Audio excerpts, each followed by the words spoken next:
Chapter 10, Homeroom. Thursday, cotton candy pink. I hate pink, but the scarf looks good on Sabine. Her skin is the lightest brown, silky smooth. I told her sorry, and she smiled, saying, no worries. I waved to Ben. Sabine and Ben both make homeroom home. Nice. 2 weeks and I feel like the three of us were always meant to be friends. Gather round, class. Miss Garcia tapes raised paper people to the whiteboard.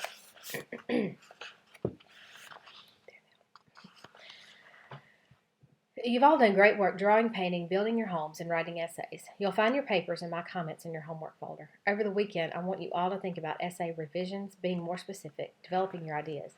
Now, she says, there's one person who through their artwork expressed home best. Deja, I'm proud. It's my little brother, not me. My little brother Ray cut out those paper dolls. People, family. I expect someone to say something that nice. But no one does. Stasia asks, who did the mouths? Lita, my baby sister. She's 2. Cute. I don't know if she means Lita or the circle mouth. I get it, says Sabine. Family makes home. They're all holding hands. Sabine clutches my hand. Feels good. Usually I'm the one clutching Ray's or Lita's hand. Family's another word for relationships, I say. I've had time to think. Though she's looking at Miss Garcia, Sabine squeezes my hand. Me and Sabine have a relationship. She likes me no matter what. Ben does too. Neither cares where I live. I clutch Ben's hand in friendship like Sabine's clutching mine. Ben doesn't act surprised. Then Miss Garcia reaches out, taking George's hand on the right, Charles's on the left. Everybody grabs a hand, some cleaner than others, some with painted or plain nails, some brown, some white, some colors in between. Miss Garcia nods at me. We make a home, too, Miss Garcia's homeroom. Sappy, sappy, sappy, Sabine laughs. Better than sour, I say. We're room 5 at Brooklyn Collective, adds Ben. A social unit, says Michael. Kids give him strange looks. My mom's a sociology professor, he says, his face turning strawberry red. He's cute, pops into my head. Sabine nudges me. What? Sabine just smiles. I stick up my tongue. Miss Garcia writes home above Ray's dolls. Beneath them she writes social units. Handing out red, green, blue, and black markers, Miss Garcia asks, how many social units do you belong to? There's my church, synagogue, Girl Scouts, Boy Scouts. Kids start writing on the board. Football team, gymnastics team, dance class. Big list of stuff they do and people they do it with. I don't have anything like that. Just my family, home, my school home. Avalon is not a social unit. I don't want it to be. Deja, look up social unit. Miss Garcia hands me the dictionary from her desk. I feel shy. I'm good at reading, but maybe not good enough for this school. Social unit, a unit, such as an individual, a family, or a group of a society. Meaning? Miss Garcia, everyone is looking at me. I exhale, feeling Miss Garcia trying to mind meld. Think critically, I hear inside my head. Think critically. I gulp. Everyone's part of something larger. Right, says Ben, high-fiving me. We're a social unit. Deja, Sabine, and me. Friends. Good friends, I think, but don't say. Miss Garcia hands me a marker. Diagram your ideas, Deja. I draw a circle around my doll family. I draw another circle that overlaps my family, and I write Ben, Sabine, me. Then another circle overlaps my friends' names, and I write Brooklyn Collective. There's another circle, says Michael. Brooklyn. We live in Brooklyn. We're New Yorkers, too, says Manny. Manny loves the New York Knicks. All he likes to wear is blue and orange. We live in New York State, adds George. I draw another circle. I step back and stare at the circles. Miss Garcia is beaming like I've cracked some secret code. Think critically, class. We're all different but connected, says Angel. She stands beside me, shoulder to shoulder. What connects us?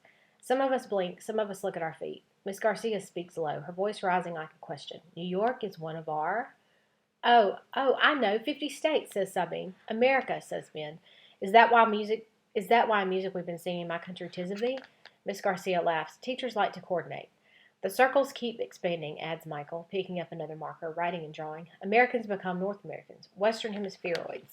That's not a word. We're humans, says Angel. Earthlings, says Charles. Maybe it doesn't stop there, asks Michael. What if there's other universes? Everyone laughs, but I don't. For some reason, I'm remembering Pop mad. Would this schoolwork make him mad, too? Ben studies my face, like he already knows I'm uncomfortable, upset. I walk away from him towards the window. It's really nice to have a classroom where you can see the sky above, the river below, see helicopters and boats. I imagine the huge gap the vanished towers must have left, like teeth pulled, missing from the skyline, like Godzilla had planted his foot. My palms flattened against the glass. History is alive, Miss Garcia said. Miss Garcia, where did the towers of people go? Except for a few gasps, everyone quiets. I turn. Folks are either staring at their feet or snickering, like they think I'm acting out, but I'm not. I want to know stuff. Understand. Dead, Michael blurts. They're dead. Like my cousin, adds Angel. I didn't know him. Miss Garcia stands beside Angel. It's very sad, but it's not all sad. There's a beautiful new tower there. She nods at the windows. Another mystery. Kids look at Miss Garcia. Some look at me. The ones looking at me know the answer, know something I don't know. At my old school, I'm not sure folks would know about the missing towers. We didn't have classroom windows overlooking Manhattan. Our play yard had metal fencing and weeds, an abandoned building next door. I'm not dumb, but sometimes this school makes me feel I am. Ben looks at me, his finger poking his glasses higher on his nose. Sabine's head is down, only pink silk shows. I blurt, Miss Garcia, if history's alive, how come everybody in the towers is dead? Not everybody, says Ben. He shrugs like he's saying sorry. That's right, only some, echoes George. Miss Garcia steps behind me. I see us both reflected in the glass. Deja, if home is about relationships, social units existing within larger units, how many do we share as a class? Sounds like a word problem. I hate word problems. Sabine counts circles. Family, friends, classmates, schools, city, state, country, 7 circles. How many do we share with people who used to work in the 2 towers? Ben's cowboy boots click like a girl's heels. Americans, he whispers, turning back toward the board. He picks up a red marker and starts overlapping the outer circle. New Yorkers, too, says Stasia. Ben adjusts and makes a circle overlapping the circles for New Yorkers and Americans. Ben comes and stands beside me. Everybody else is holding back.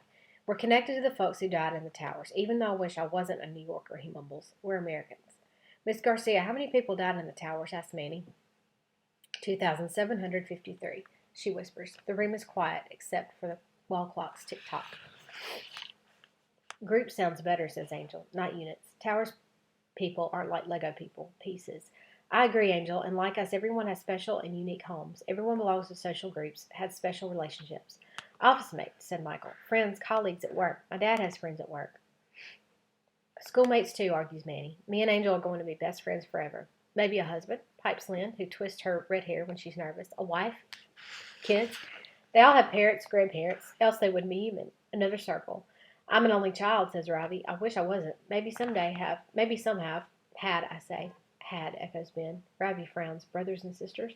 Then they'd have had nieces and nephews. Lynn twists her hair.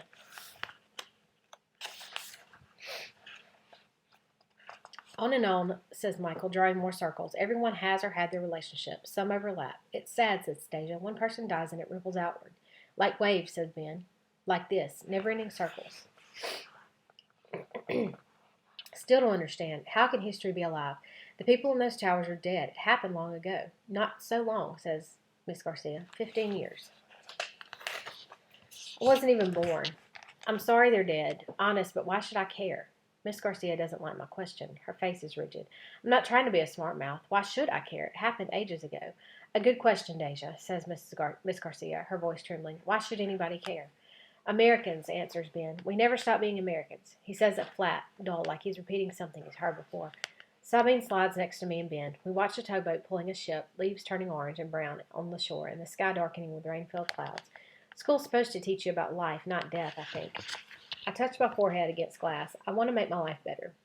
Dead people don't do that. History doesn't put bread on the table or buy clothes. All kinds of stuff happened in the past. Life goes on just fine. Not so fine. I had a note in here to say something I would have said in class. That history is important. It teaches us about everything. Life, death, love, hate, war, peace. We learn from our mistakes, how not to repeat them. That's why history is important. But knowing about the past isn't going to make things better, at least not for me. The bell rings. History, says Miss Garcia. Mr. Schmidt's project will further your understanding. I groan. I stop myself from rolling my eyes. School could be worse. It's better than home.